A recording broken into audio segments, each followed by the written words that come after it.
Hola, buenas tardes. ¿Qué tal? Te hablamos aquí del programa Salud Sin Fronteras. Este programa tiene la iniciativa de poder romper básicamente las fronteras de las barreras tecnológicas para que la salud pueda llegar de una mejor manera a las personas, sobre todo aquí en Perú y en Sudamérica, si podemos llegar a extendernos. La idea es poder hablar de enfermedades y que los pacientes enriquezcan el conocimiento tanto de los especialistas peruanos y extranjeros y tener la opción de poder consultar sus dudas y hacer también telemedicina con ellos. Es por ello que hoy hemos invitado a la doctora Magali Flores, que es endocrinóloga, que gracias por poder venir a nuestro primer Muchas programa. gracias, doctor. Y la verdad que ha sido maravilloso, todo esto ha sido un poco loco, pero te agradezco. Y nada, empiezo con algunas cifras que creo que son súper importantes para la población. Por supuesto. Según datos abiertos del Seguro Integral de Salud, hay 25 millones de afiliados más o menos, ¿okay? El resto es de salud. Sabemos que nuestro sistema tiene salud y SIS. Bueno, y de esos más o menos el 7% debería ser diabético, pero registramos más o menos el 3% de diabéticos, unas 700,000 personas aproximadamente. De estas 300,000 ya tienen complicaciones, ¿no? Y más o menos hay unas 10,000 personas que están ya en enfermedad renal crónica y unos 4,000, entre 4,000 y 5,000 personas que ya reciben diálisis de manera interdiaria en el Perú. Con lo cual, la idea es, como le comenté, doctora, que nos diga, ¿no? ¿Cómo en el Perú captamos a un diabético? ¿Qué analítica le pedimos? ¿Cómo lo diagnosticamos? ¿Le ponemos ese nombre y apellido diabetes tipo 1, diabetes tipo 2? Claro, ¿Y qué tratamiento le ponemos? Entonces, un poco para que la gente sepa, cuando ya, el tema de la cola ya sabemos que todo el mundo va a hacer su cola porque es parte del sistema en por cualquier supuesto. parte del mundo, pero cuando por fin llega a sus manos, ¿cómo capta el sistema un diabético? Bien, primero, muchas gracias, doctor, por la invitación. Me agrada mucho a mí hablar de estos temas. Bueno, cuando llega un paciente con diabetes a un hospital del tercer nivel, que es donde normalmente atendemos, pues llega generalmente con una referencia, ¿no? Eso quiere decir que es un paciente que ha sido evaluado previamente, sea en el primer nivel de atención, que es un centro de salud, ¿no? O en un hospital de mediana complejidad. Cualquiera de estos envía a un paciente, ya sea para evaluar complicaciones o ya sea cuando requiere algún tratamiento que no se puede ofrecer en el primer nivel y acude hacia nosotros. Entonces, difícilmente llega un paciente directamente al hospital, quizás eso es un cambio, ¿no? Para un grupo de personas, sino que viene con una referencia. Eso quiere decir que prácticamente no vemos muchos pacientes de reciente diagnóstico, vemos pacientes que ya son tratados previamente. Cuando el paciente llega, ya llega con una lista de exámenes que se han tomado, generalmente viene con una glucosa, con un examen de hemoglobina glicosilada, viene con un perfil lipídico o el panel de lípidos que incluye pues un colesterol total, un colesterol LDL, un colesterol HDL, triglicéridos. También generalmente los pacientes vienen con una evaluación, por ejemplo, de la urea y de la creatinina, puesto que, como ha mencionado inicialmente, hay un alto porcentaje de pacientes con enfermedad renal crónica. Entonces se hace un tamizaje previo, ¿no? Entonces, estos pacientes llegan a nosotros, la mayor cantidad de ellos llegan muy descompensados. Con hemoglobinas glicosiladas estamos hablando de valores bastante elevados. Recordemos que la hemoglobina glicosilada es un marcador pues, del control de los últimos 3 meses y debería estar en un paciente con diabetes menos de 7 o menos de 6,5 según la guía americana, pero vemos pacientes pues con 13, 14, 15, Wow. 16 de hemoglobina glicosilada que han tratado de tratarse en el primer nivel y bueno, pues tienen un límite y hay temas detrás que no solamente son temas propios de la persona, sino también del medio que lo rodea, ¿no? La alimentación a la cual está expuesta y los medicamentos que puede utilizar y llega hacia nosotros.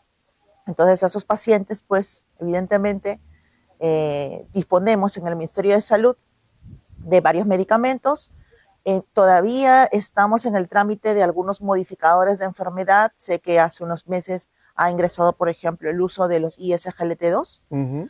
Eh, Recién. Wow. recién, estamos bastante atrás en verdad, pero recién, pero por lo menos ya tenemos una Al aprobación menos. por PENUME, ¿no? Que es la lista de medicamentos aprobados. Pero sí tenemos, por ejemplo, insulinas, bueno, la NPH, estamos todavía usando la R, en algunos casos hay disponibilidad, por ejemplo, de insulinas análogas, pero es muy poco, en verdad, más que nada se han aprobado para pacientes insulino requirientes, bueno, metformina, y algunos hospitales han tenido iniciativas para poder incorporar algunos otros grupos de medicamentos, como por ejemplo los inhibidores del DPP4, que también en algunos hospitales puede estar disponible, pero para cierto grupo de pacientes. Otros medicamentos no los tenemos disponibles directamente, ¿no? Pero bueno, existe todavía ese límite. Por lo mismo, podemos lograr tratamientos adecuados. Los servicios de endocrinología, que son los que mayormente vemos a los pacientes con diabetes, pues también tenemos cierto límite de personal y bueno, en algunos casos los pacientes que acuden a la consulta procuramos que lleguen con una glucosa por lo menos medida ese día o el día anterior. O sea que importante para los diabéticos, porque esto va mucho en el enfoque de los pacientes, es su hemoglobina glicosilada, porque eso le va a determinar, ¿no?, cómo va esa glucosa en los últimos 3 meses. Sí. Y es importante tenerla por debajo de los 6. 6.5 o hasta 7 en algunos mucho, casos. Máximo, ¿no? 7, pero conociéndolos, 6 mejor. Y aparte de eso, que el día que van a su consulta del hospital, una toma de glucosa para poder saber. Así es. ¿No? Es como la foto del momento. Exacto, ¿no? Es que una nos foto permite. Previa y la del momento. Así es, ¿no? Y la hemoglobina glicosilada, a algunos pacientes les digo, ¿no? Que la hemoglobina glicosilada es como la película que me permite conocer la vida del paciente, si lo queremos comparar así. Y la glucosa es la foto que me dice, bueno, en este momento estás así, o necesitas un control rápido, o tal. Esos datos son muy importantes para nosotros. Por supuesto que el paciente con diabetes, una vez que ya está controlado, tiene que hacer la evaluación de las complicaciones, ¿no? De la retinopatía diabética, de la neuropatía diabética, nefropatía, y eso también que lo vemos pues en el ambiente hospitalario, ¿no? Básicamente esa es la forma en la que tiene que llegar, por supuesto, va de un especialista a otro, y eso también es algo que en algún momento quisiéramos cambiar, ¿no? Pero por lo pronto es lo que podemos ofrecer a los pacientes en el sistema de salud. Básicamente, entonces, lo que ahora nosotros cubrimos son los antidiabéticos, la metformina, los de toda la vida. Sí. Correcto, estamos con las insulinas y los medicamentos nuevos que están intentando entrar al Perú. Correcto. Así es. Que imagino que eso va a cambiar mucho. Por supuesto, ¿no? Sabemos que son modificadores de enfermedad, entonces ya no vamos a ver la progresión de enfermedad como tal, sino que vamos a ver que efectivamente la persona reduce su riesgo de problemas cardíacos, reduce la hospitalización por falla cardíaca, hay muchas cosas que, por ejemplo, protección renal a pacientes con diabetes que antes no se podía ofrecer. Entonces, sí, definitivamente son, como se dice, un giro de 180 grados, para decir que estamos en el otro lado, ¿no? Usted me comentó que ha estado 3 meses rotando en el hospital. Sí, yo estuve en una rotación en el Hospital Clínico San Carlos, eso fue así hace unos años, y ahora también he hecho una pasantía justamente para evaluar neuropatía diabética en Barcelona. ¿Y qué le parece? ¿Cómo ve al sistema de salud de allá con respecto a la medicación o a la tecnología? Bueno, evidentemente nos llevan una ventaja, ¿no? Hay ventaja. En el año 2016, que fue la primera vez que yo fui a Madrid, en los hospitales ya tenían, por ejemplo, el uso de empaglifosina, empaglifosina generalmente, que es uno de los SGLT2. Los que están por entrar al Perú. Los que recién en este momento están por entrar al sistema de salud público. Dios. Entonces, solamente en eso ya uno se puede percatar que estamos pues en un retraso, ¿no? Respecto a tratamientos. Y bueno, actualmente pues veo que hay disposición de otro tipo de medicamentos que actualmente, aparte de controlar la diabetes, también pueden causar pérdida de peso, pérdida del porcentaje de grasa, ¿no? De grasa corporal, lo cual tiene un gran impacto en el tratamiento de la persona con diabetes, ¿no?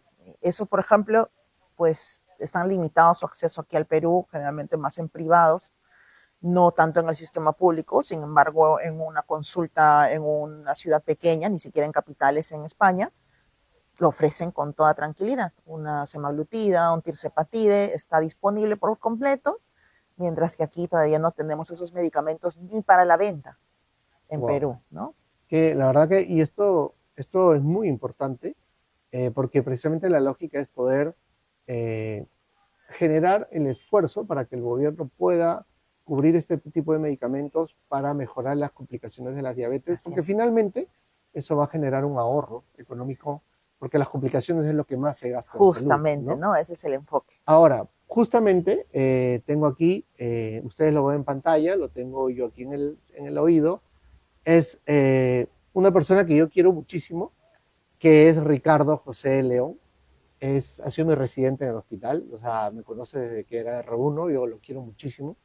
Y bueno, él es endocrinólogo del Hospital Doctor Negrín en Las Palmas de Gran Canaria, donde yo trabajo. Y bueno, me siento orgulloso de ese hospital siempre. Y bueno, la verdad es que ese hospital a mí me ha brindado mucho, me ha abierto el panorama tremendamente. Y ver ese tipo de hospitales, la verdad que uno da envidia y dice, pucha, cómo quisiera tener esa tecnología aquí, ¿no? Y bueno, Ricardo, que es de origen colombiano, pero está estudiando en Las Palmas la especialidad y ya se quedó como adjunto en nuestro hospital y siempre lo celebramos que se haya quedado. Y él nos va a contar un poco, él nos va a contar cómo se hace esa captación del paciente diabético y cómo cómo esa analítica se hace y cómo es el tratamiento. Ricardo, cuéntanos por favor.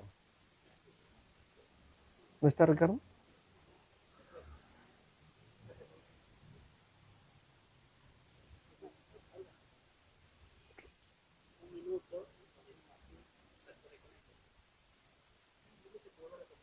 Espera, Ricardo, voy a hablar porque se ha caído el internet y voy a hablar hasta que te presente nuevamente y tú entras.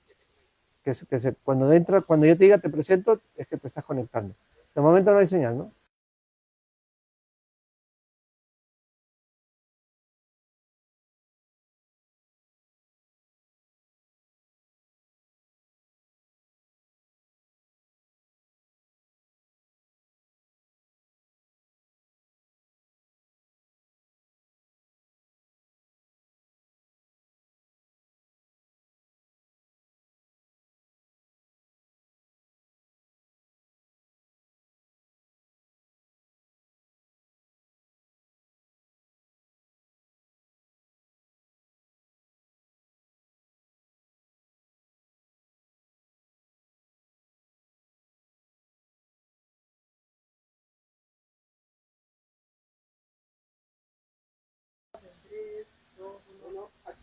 A ver. Bueno, entonces ahora, doctora, voy a presentar a Ricardo José León. Ricardo ha sido residente mío, lo quiero muchísimo, trabajo en el hospital Doctor Negrín en Las Palmas. Él ha hecho la especialidad ahí, es de origen colombiano, con lo cual tiene esa visión también de lo que sucede en Claro. Sudamérica y a lo que quisiéramos llegar. Y él es un excelente chico como persona y como médico.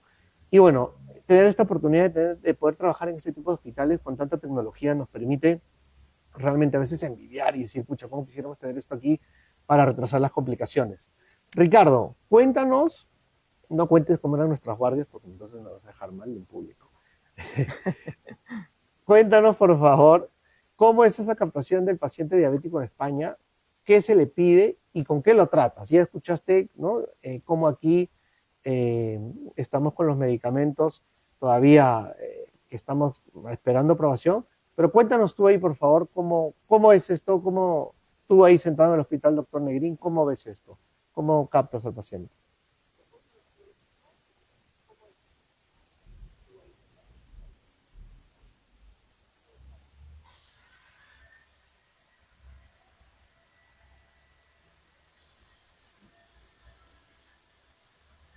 ¿Lo escuchas ahí? No?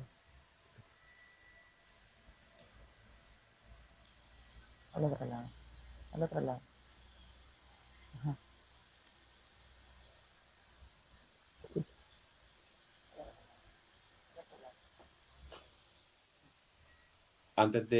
Perdón, en Colombia.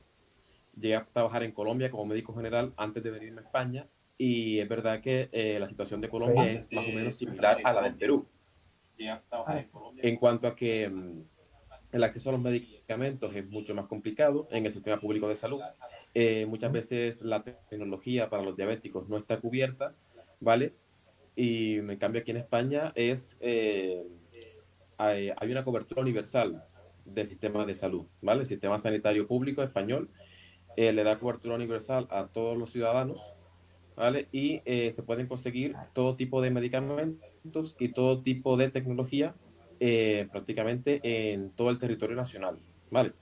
Ahora les explico cómo se da la captación del paciente diabético. Aquí normalmente en lo que es la sanidad pública, que yo trabajo en un hospital público, en la sanidad pública todos los pacientes tienen que pasar primero por su médico de cabecera, ¿vale? Su médico de atención primaria en un centro de salud, ¿vale? Normalmente los médicos de atención primaria son los que más ven a los pacientes de la población y les piden analíticas, ¿vale? Con cierta frecuencia, según a veces por rutina y a veces según los síntomas que cuenten los pacientes, ¿vale? Pues en esas analíticas normalmente siempre se incluye una glucosa, una glicemia, y si se ve la glicemia alterada o el paciente cuenta síntomas compatibles con diabetes, pues se le añade una hemoglobina glicosilada, ¿vale? El diagnóstico normalmente se hace con hemoglobina glicosilada. Si está por encima de 6,5, ya se considera que la persona está, se puede decir que está diagnosticada de diabetes, ¿vale? Ahora, la mayoría de los diabéticos, el 90%, van a ser diabéticos tipo 2. Normalmente los diabéticos tipo 2 son tratados por su médico de cabecera, de atención primaria, inicialmente con antidiabéticos orales, antidiabéticos no insulínicos, metformina, ISGLT2 y DPP4, ¿vale? O incluso en combinación con insulina basal también, ¿vale? Que como ya dije, aquí en España todo eso está cubierto por la Seguridad Social, ¿vale? Para todo el mundo. Y una vez que el paciente en el seguimiento, si se ve que el control no es adecuado a pesar del tratamiento que ya le ha puesto el médico de cabecera, entonces es cuando se deriva a los endocrinólogos en los hospitales, ¿vale? Ahora, si el paciente, eso en el caso de los diabéticos tipo 2. Ahora, si el paciente es un diabético tipo 1, normalmente la derivación es inmediata al endocrinólogo, ¿vale?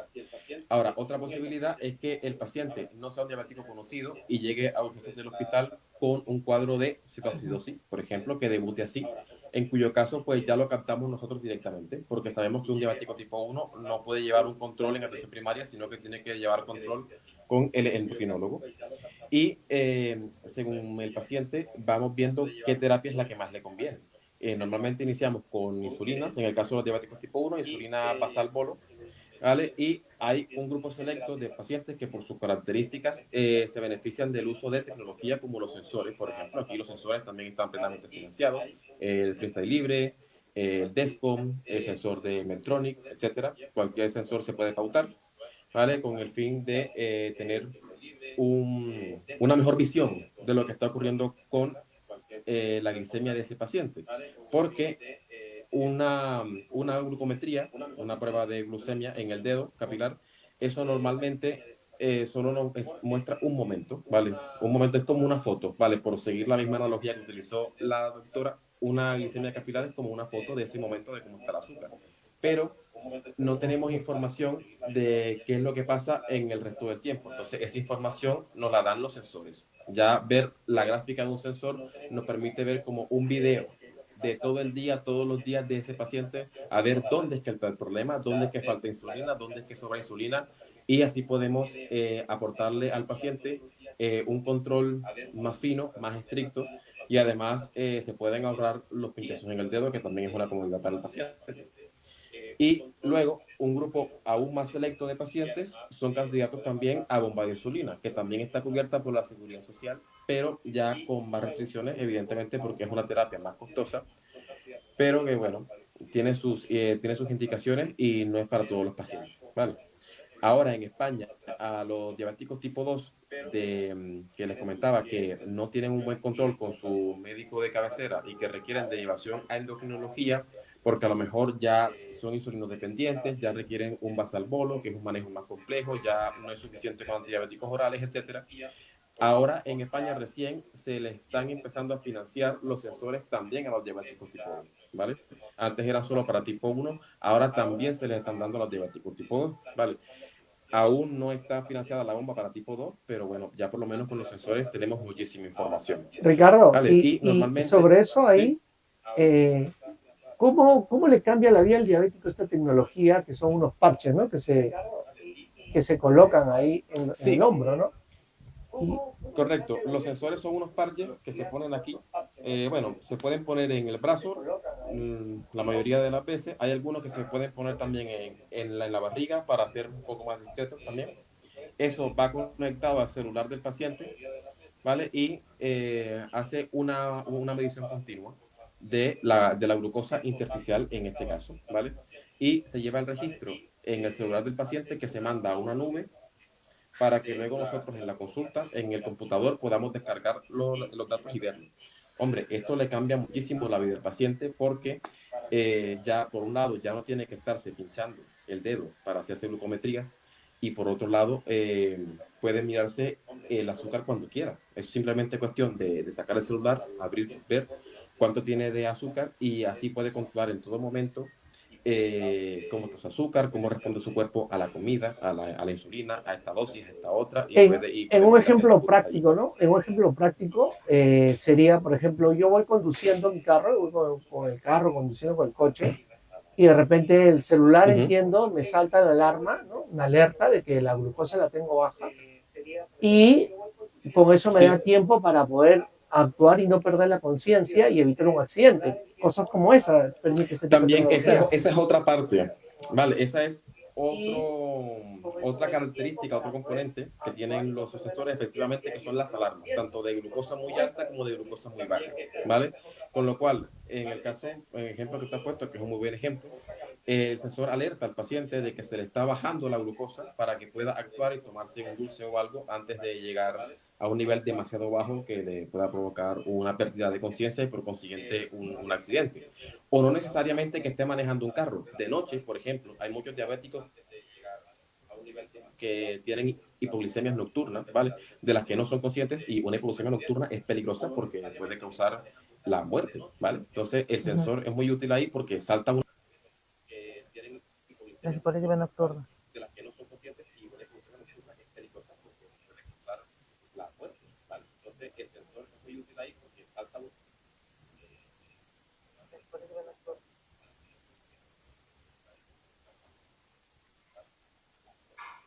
va a bajar, entonces frenan, detienen la infusión de insulina para evitar esa hipoglucemia, con lo cual es una gran ventaja porque así se evitan muchas complicaciones para los pacientes, evidentemente. Sí, doctora Mali, ¿te imaginas esa tecnología aquí en nuestro país? Y además financiada, o sea, sería, ¿no?, lo máximo, ¿no, Ricardo? Me imagino que en Colombia también, ¿no? ¿Cómo quisiéramos este tipo de tecnologías cubiertas por nuestro seguro? A ¿no? decir verdad, ha salido la ley de diabetes tipo 1 con su reglamento. La ley salió hace unos años y el reglamento ya está. Entonces ya se supone que está cubierto para los pacientes con diabetes tipo 1 el uso del sensor, el uso de estos monitores continuos de glucosa, en este caso intermitentes, ¿no? Es el Freestyle. Actualmente tenemos en el Perú hasta el Freestyle 2, pero con la dificultad de que todavía no está conectado al celular, no está conectado al móvil.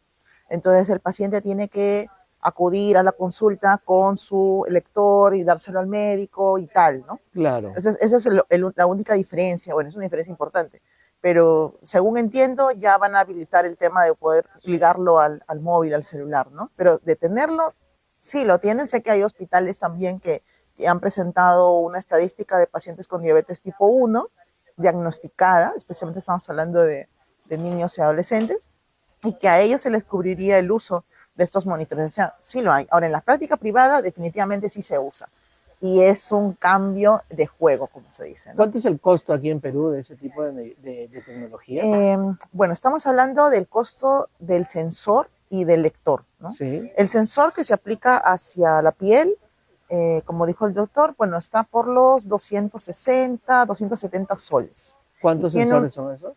Es uno. Uno por sensor. Un sensor. El sensor puede durar, si es el Freestyle 1, 14 días, y si es el Freestyle 2, que ya se está vendiendo, 15 días. Okay. Tiene esa duración y va a leer la glucosa durante todo el día. Todo el día que se acerque el lector, lo va a leer. Pero aparte se vende el lector, y este lector tiene que acercarse al sensor para que nos diga cuánto de glucosa hay, ¿no? Que a diferencia de lo que comenta el doctor, pues que todavía no está integrado al celular, que directamente da los datos, claro, sino que hay que escanear, hay que pasarlo. pero igual nos da una información muy buena acerca de cómo están las glucosas antes, después de comer, y en realidad cuando el paciente sienta alguna molestia, si es que hay riesgo de hipoglicemias nocturnas, ha sido, como le decía, un cambio en el juego, ¿no?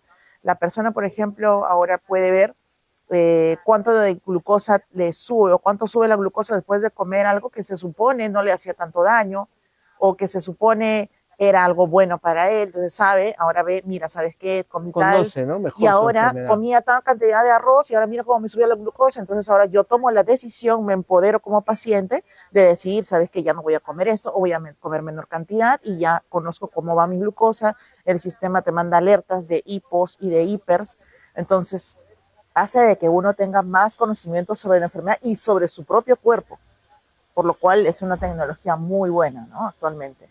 Buenísimo, la verdad que ojalá pudiéramos verlo, ¿no? En el sector público, porque realmente yo lo he visto. De hecho, hoy, el próximo episodio va a estar Justiniano, que es un enfermero del hospital, que además nos va a mostrar cómo usa los parches, y la verdad que es espectacular. A mí me encantó y dije, wow. Y Ricardo, no sé qué te parece a ti, ojalá tuviéramos pronto esto, no solo en Perú, en Colombia, en Ecuador, en todos lados, ¿verdad? Ojalá pudiéramos tenerlo en todo el mundo porque de verdad que le cambia mucho la vida.